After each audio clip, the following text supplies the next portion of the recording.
माया के सागर विश्व गुरु, दुनिया को ज्ञान का मार्ग बताने वाले गौतम बुद्ध, जो भारत की धरती से ही हुए और देश विदेश में उनकी बदौलत वैज्ञानिकतावाद, तार्किकतावाद, विकास की राह पर दुनिया चल रही है। ऐसे महान पुरुष की आज जयंती है। यह जयंती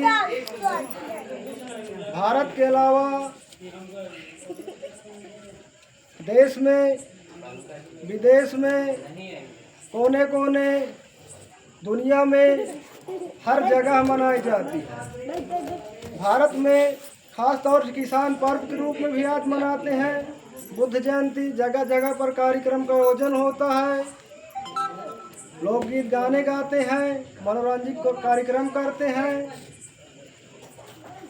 गौतम बुद्ध की जयंती पर सभी को हार्दिक शुभकामनाएं, बधाइयाँ। प्रत्येक वर्ष भगवान बुद्ध, गौतम बुद्ध के अनुयायी लगभग सभी लोग मिलकर के जयंती मनाते हैं और खुशियां एक दूसरे में बांटते हैं। छुट्टियां भी इसकी सरकारी होती हैं, सरकारी से लेकर प्राइवेट स्तर तक, देश में विदेश में हर जगह इसका कार्यक्रम मनाया जाता है। यह दुनिया को समता, समानता, बंधुता, आपसी भाईचारा का पाठ पढ़ाया। इनकी विचारधारा पर चल करके बाबा साहब अम्बेडकर, जिनको भी बोधिसत्व की उपाधि प्राप्त है, उनको भी परम पूज्य बोधिसत्व बाबा साहब विश्वरत्न के नाम से पुकारा जाता है। ऐसे महामानवों को नमन, बार बार नमन।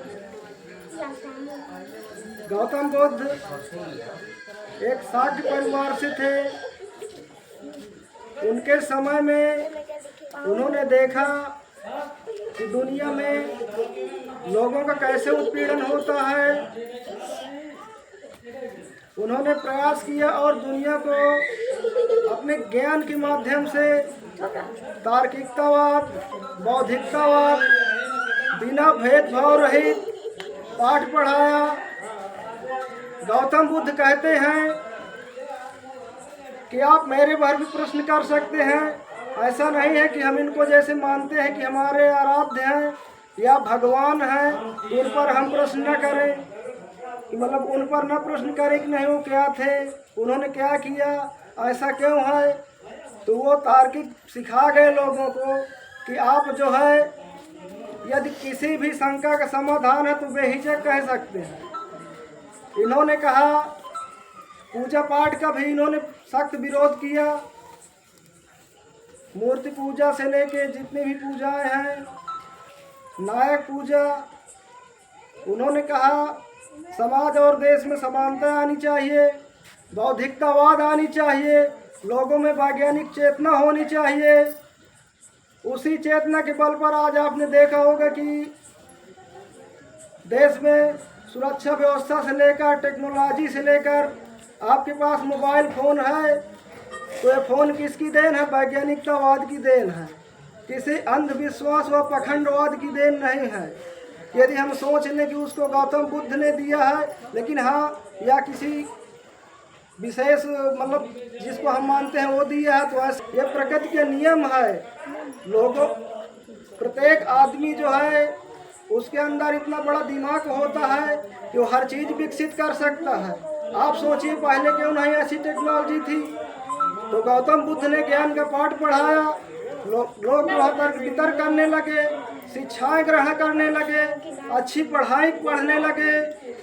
ऐसे महान पुरुष दुनिया को पाठ पढ़ाकर चले गए। आज भी दुनिया, देश विदेश में उनके अनुयायी आज उनकी जयंती मना रहे हैं। ऐसे महान पुरुष गौतम बुद्ध दुनिया में आए और लोगों को ज्ञान का पाठ पढ़ा कर गए। सोचने की बात है कि आपने देखा होगा कि लोग यह कहते हैं कि नहीं हमारी कोई मान्यता है फलानी, हम विदेश जाएंगे घूमने। आप सोचिए, यदि उनका विदेश घूमने से काम कोई सक्सेस हो जाता तो काम करने की जरूरत ही न होती। गौतम बुद्ध और बाबा साहब यही तो बता कर गए कि आप पढ़ाई पढ़िए, ज्ञानवान बनिए, अपने अंदर तार्किकता बुद्धि लाइए, किताबें पढ़िए, अच्छा अनुभव करिए, ताकि आप जो है समाज में कहीं भी बैठे हो तो प्रश्न कर सकें। ये नहीं कि कोई आदमी यदि आपको बता रहा है कि ये नीम का पेड़ है तो आप मान रहे हैं कि नीम का पेड़ है, ऐसा नहीं होता। यदि कोई आपको कह दे कि आम का पेड़ है तो वो आम का भले ना हो, आपको जानकारी नहीं है कि किसका पेड़ है, तो आप सोच लेंगे हाँ आम उसी का पेड़ है। सोचने वाली बात है। तो अंधविश्वास पाखंडवाद की इन्होंने सख्त विरोध किया और दुनिया को यही ज्ञान पाठ पढ़ाया कि जितने भी सभी भी वर्ग के जो लोग हैं, खास तौर से हो शिक्षित हो, संगठित हो, संघर्ष करें। इन्हीं के विचारों से चलकर बाबा साहब को देखिए, आज दुनिया में टॉप 10 विद्वान है। आप सोचिए, इनको दुनिया जान रही है, बाबा साहब को दुनिया जान रही है। अमेरिका में बड़े बड़े कार्यक्रम होते हैं, कोलंबिया यूनिवर्सिटी में इनकी मूर्तियां रखी जाती हैं। गौतम बुद्ध को हमारे भारत में